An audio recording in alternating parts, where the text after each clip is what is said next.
Hey guys, welcome to another episode of Movie Talk Podcast. My name is Dee, and I'm here to talk about movies and TV shows that I recently watched or I found interesting to talk about.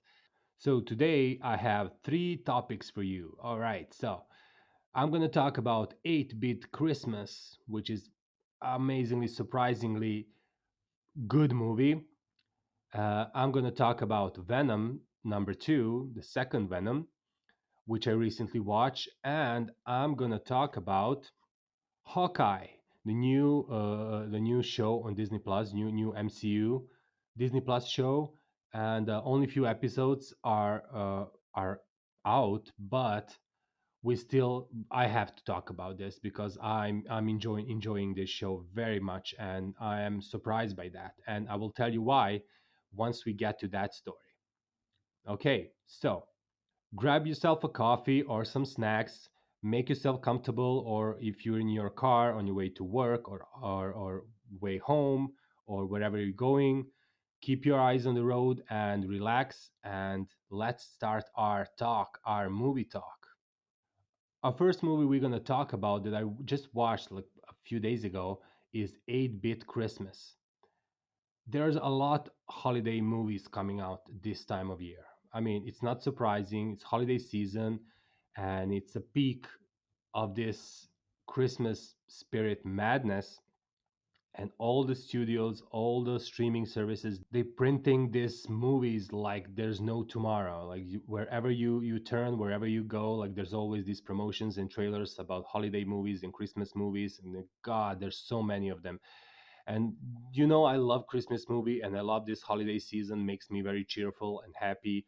And I'm playing Christmas song in my home and at my work and wherever I go. I play this Christmas music all the time. But even for myself, this can be a little bit overwhelming with this all these Christmas themed movies that are coming out. So it's very easy to miss a good one. And luckily, this is a good one that I did not miss. We don't get many great Christmas movies, too often. I mean, when you look at the cinema history in like last 100 years, there are like maybe 10, 15, maybe even 20, classic good holiday Christmas movies. But in the volume of how many movies of this topic are made, I mean, this is very small percent of very good movies that stayed with us for all these years. In this ocean of Christmas movies, there's always occasional jewel that will make the generations, and turn into classic. I just watched 8-Bit Christmas movie on HBO Max and I loved it. Now, I saw the poster online and I heard about this movie that it's coming out, and but I didn't have much desire to click on it because there's again so many Christmas themed movies all around me. You're just kind of overwhelmed that you cannot recognize and you cannot watch them all. You just don't have time to watch them all. So you have to depend on someone recommending something or something that will click with you, either the poster or maybe cast or something. And that's how it's happened with this movie for me. By accident, I read some impressions, from regular people, not critics, but just regular movie lovers and goers on Facebook and on other social media, and they were all positive. And I'm thinking like, maybe I do missing something about this movie. Maybe I should click on it. Maybe I should watch it. And oh my God, was I right to do that? I mean, I'm still not in the Christmas mood fully. My house is still not decorated. There is still no snow, and Mariah is not yet on the playlist in my house. So, if I enjoy this movie so much now, I can imagine watching it when I'm in fully holiday spirit, like, I don't know, around December 20th. Oh, wow. And I'll be watching it again, no doubt, no doubt about that. I mean, when the holidays come close, I will rewatch this movie for sure, and probably, hopefully, with some friends or family get together, I'm gonna make them watch this movie with me. So let's talk about this movie a little bit. I saw some comparison to Christmas Story, movie from 1983, which is a classic now and on many, many, many top 10 Christmas movie lists. And it is a great childhood movie, great nostalgia movie.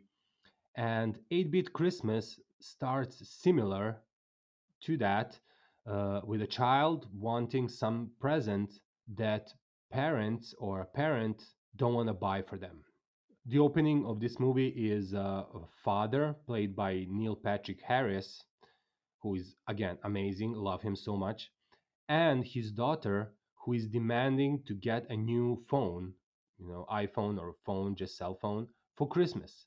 Her dad, Neil Patrick Harris, is absolutely refusing to buy it for her. He thinks she's not old enough, and he's like, no, you're not going to get it.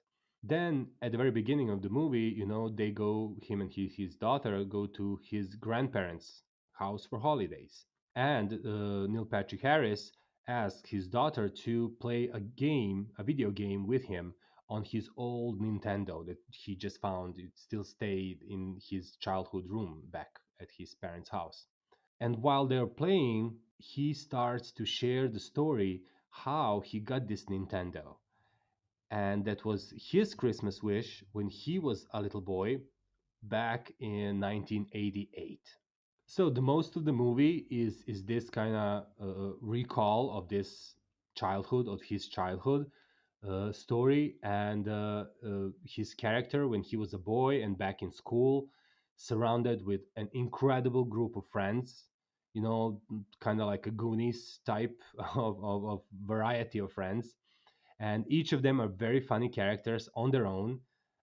So even though his plan to get the Nintendo from his parents doesn't work, I mean, he tried to convince them, and they say no. Their little group of friends, from the school, decides to take fate in their own hands and try several ways to come up with the money to buy Nintendo for themselves. Because there's only one guy, one boy from the school. He's very rich, very snobbish boy who is rich enough, whose parents are rich enough for him to have Nintendo, and all these other kids from the school, standing in front of his house and begging for him to choose three or four or five of them to play that day with his Nintendo, and of course they all want their own. This movie portrays life in 1980s perfectly, and it really takes you back in those simpler times and innocence of childhood. It's very, very kind of nostalgia driven movie. The movie is adventurous, it's funny on many levels, it's funny. And throughout the story, from beginning to the end, it's just constantly funny, and like a smart funny, not just like some gags. All the characters, I mean, all the kids and supporting characters are super interesting, and they don't blend as some other side characters in these type of movies. This is like a Goonies type of friendships and adventure, just in the big city, kind of like a mix between Goonies and Home Alone. This is this is this is how I get this vibe from this movie. And again, Christmas Story, 1983. That's the same vibe. I think it's a brilliantly put together movie, and even if it doesn't find its core audience or become a classic, it will stay one of my favorites and probably part of my Christmas movie marathon for many years to come. I'm really honestly telling you guys this. This is a collection, Christmas collection movie to have. The message this movie is trying to establish is very positive, is surprisingly different and positive than what you expect by the end. And I was genuinely surprised by the ending, but in a total positive way. 8-Bit Christmas is a must watch movie this holiday season. Trust me on this. Especially if you are a child during 80s or early 90s, this movie will hit you all the that nice nostalgia buttons that you have, and it will take you mentally, it will take you to that wonderful, wonderful time. And it's magical. It really is Christmassy, magical movie. 8-Bit Christmas, highly recommend. Trust me on this, guys. Now, let's talk about our next movie, and that is Venom, Venom 2, Venom Part 2. I remember watching the first Venom in 2018. As far as I remember, that was the year when the first Venom hit the theaters, and it was fun, but a little underwhelming. I didn't get into much depth back then on why I felt that way, underwhelmed. I just enjoyed the movie, and it was a unique approach to superhero movies. But I never went back to watch it again. That's the thing with Venom. I did have a good time with this, and then when it was done, and so many movies are like this. When it was done, I was like, okay, that was good time. Move on. One of the reasons why I'm not a huge fan of the first Venom is because I'm generally not a big fan of any origin movie. It's just I'm more a sequels and franchises type of a guy. Like when the story's already been in motion, let's say like that, right? I need to get right into the action from the start. Movies like this should be a superhero ride from beginning to the end. And that's why I was so looking forward to see the sequel of Venom, Venom 2, because I was expecting that sort of ride. Like we okay, established the characters, we added some new villains, and let's start the ride. We don't have to waste any more time on like how this person become like this one, and how this all happened, and aliens, and we passed that, so we can start with the superpowers and fights and the ride. And Venom 2 had similar idea as mine, but again somehow I felt underwhelmed. I had a great time watching it, but I have no desire to see it again. So this time I start thinking, what is the problem? Why I have no desire to see this movie again, even though I can't point fingers at anything specifically in the movie. Tom Hardy as Eddie Brooke is amazing in this role. This role is him, like Ryan Reynolds is Deadpool, like Hugh Jackman is Wolverine, like I don't know, Johnny Depp is Captain Jack. Tom Hardy is Venom, and I could never wish for anyone else to take over this role. This should be his role, as long as he wanted. As long as they making these movies, this should be his. But thinking of this, I realized that Tom Hardy or Eddie Brooke and Venom are the only reason I'm enjoying these movies. Everything around it is kind of a bland and not very good scripted. Venom is like a one man show, and everything else is just a distraction. In Venom 2, they added Carnage as a main villain, and that origin story was not very interesting. It happens for no reason, and it happens too fast, and there's not much explanation. I mean, Carnage, he's like this, psycho killer and like serial killer, and somehow he figures out how can he get this venom inside of him, part of Venom and something, and the story just takes from that there and goes. This movie was so fast, cutting from one scene to the next one, from one story to the next one, from one character to the next one, and none of these are deeply connected. They're just like a bunch of different stories put together. Michelle Williams is also good in this role, and I love that she's finally portraying a character who is a strong woman, and fierce and cocky. She's the only one standing up to Venom, and he loves her because of that. I mean, I like that. Michelle Williams usually played very, in the past, by my opinion, very vanilla type of roles, but she's really good in this empowered woman that she is in Venom movies. So beside Eddie and Venom, I think Michelle's character is also one of my favorites.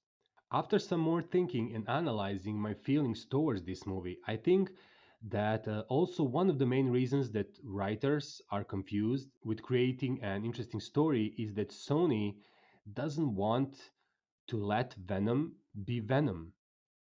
They keeping this magnificent creature and one of the best villains of Marvel universe as a vigilante, and not allowing him to go full on Venom. I mean, I understand they need this character to stay a good guy and fight the evil, but that's not what Venom is. He should be unleashed, eat a few people occasionally, destroy some property for no reason. I mean, he's a scary monster and he should be played like that, not being restricted like a common pet.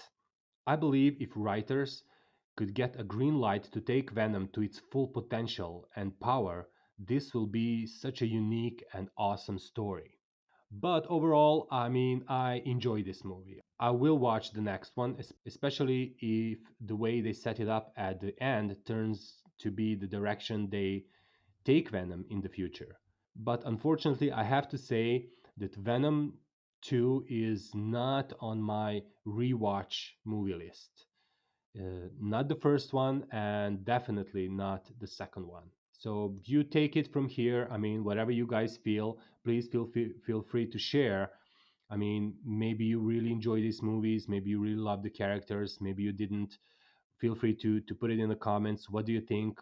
I don't want to spoil it. There is an end credit scene that is very spoilery, but I'm not going to talk about that. If you see it, yeah, please share. Is that the right direction that Venom should go? Is there going to be more fun?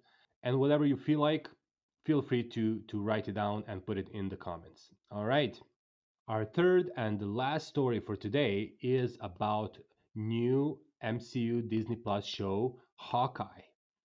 And I have to say, I was when Disney Plus announced this all these MCU shows and started with WandaVision at the beginning of this year. Hawkeye, the trailer and the concept and the story was my least anticipated show of all of them. I just didn't know what else they can do with this character. I never understood Hawkeye in the MCU movies and with arrows and all this thing. I mean, he to me he never fit in as he should with other MCU characters in the movies. But as the year went by and one show after the other had their premieres, I don't know, was it the bar so low after all the previous shows, so I wasn't expecting anything from Hawkeye? Or is it a really great show? But I enjoy this show so much more than all the others. WandaVision is still my favorite. I mean, no confusion there, except it was the first show and the expectations were through the roof at that point. Yet, even though expectations were high, I wasn't much disappointed with WandaVision. With other shows, it was a different story. We may talk about this after the Hawkeye is finished and we summarize all the MCU shows so far that aired in 2021 and in this first wave of MCU Disney Plus shows. But honestly, there is something about Hawkeye that bring MCU magic back to life. It's set during Christmas holidays in New York, and that alone is magical enough. But Hailey Steinfeld is super charming and just enough edgy not to be annoying. She's playing Kate Bishop, kind of like a successor to Barton's Hawkeye, and she is brilliant in it. With her background, character, the way she talks, the way she acts, action scenes, she's just perfect. Perfect balance to each of these scenes, each of the dialogues. She brings balance to this show. She really does.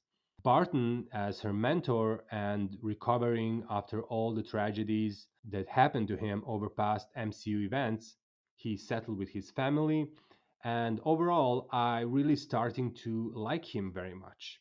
Surprisingly, if there was any major MCU character that needed this epilogue after Endgame, it was Barton. It was Hawkeye.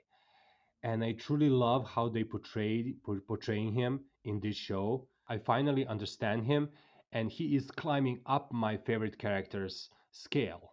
Great job on this show and the first few episodes of the so far that we got on Disney Plus because it's a weekly show. I think we have like 3 episodes more to go, 2 or 3 episodes more to go from this point, and I'm very curious how this show will end. The action, the setup, the city itself as a playground for these two Hawkeyes and their villains, it's all perfectly done.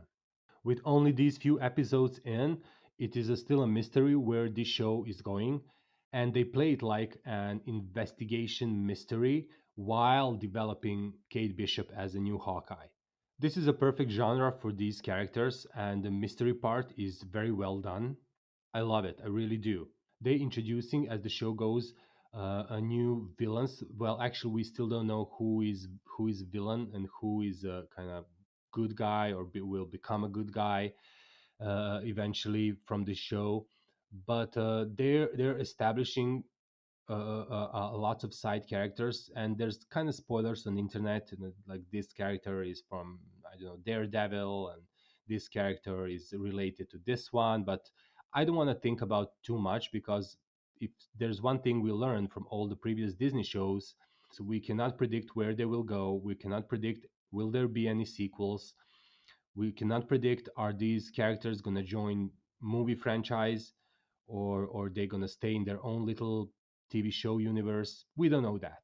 But now, with Hawkeye, I'm watching it as a one-time show, as a, 6 7 episodes, and I want to enjoy it, and I don't want to overthink it, and I don't think anybody should overthink the show and who are these characters. They are very interesting, they are very engaging, and I just play the episode and I just have a fun time with my characters, with Hawkeye, with Hawkeye number two, Kate Bishop, and all this environment around them. And I recommend that if you do watch this, try to watch it like that. Don't put too much thought into it, and I guarantee you will love this show and you will enjoy it so much. So, what do you guys think about Hawkeye? And do you think I should do maybe ranking of all Disney Plus MCU shows of 2021? Maybe we can do an episode like, and they just summarize all of them, like which one was favorite and which one was kind of disappointed. But feel free to tell me in the comments and to share what you think. And you can also please share which one was your favorite, and you can make your own list and put it in the comments, like why, and explain. Maybe if you want, you don't have to explain why is this some show was your favorite and some other was not. And please include Hawkeye so far. What do you think? I don't know. I'm just looking for the next episode of Hawkeye, and I'm ready for it. And I'm already hyped about this show. And I feel kind of sorry that it will end soon. But I think that's gonna be one of the few Disney shows, MCU Disney shows, that I will rewatch, and I will make it like permanent on my watch list. So that's it for today for this movie talk. Again, my name is D, and you guys feel free to share your comments down below. Please feel free to like this video if you enjoy this talk, if you enjoy these movies. And I hope you're going to support me by subscribing to my channel, because there will be more. And you can, again, leave your ideas, or what movies did you like. Maybe we can talk about those movies in one of the next episodes of Movie Talk. There's a lot of new movies coming, not to mention Spider-Man and coming, and The Witcher on Netflix, which I'm very hyped, and new Matrix movie, and there's Kingsman, and so many movies are coming. I just heard new reviews about Steven Spielberg's remake of the West Side Story, and the reviews are great apparently, and the movie is great. So I will give that maybe a watch, even though I'm not a big fan of musicals. But I will have to see. It's a Steven Spielberg movie, and everybody say it's the classic Spielberg. So that's gonna be a must watch. So again, please share. Support my channel, share, and we can talk about all these movies when their time comes, and many more, and TV shows and everything you guys want. I'm here, and we can talk about it. All right. So take care. Have a great day. Enjoy your time, and see you in the next episode of Movie Talk. Bye.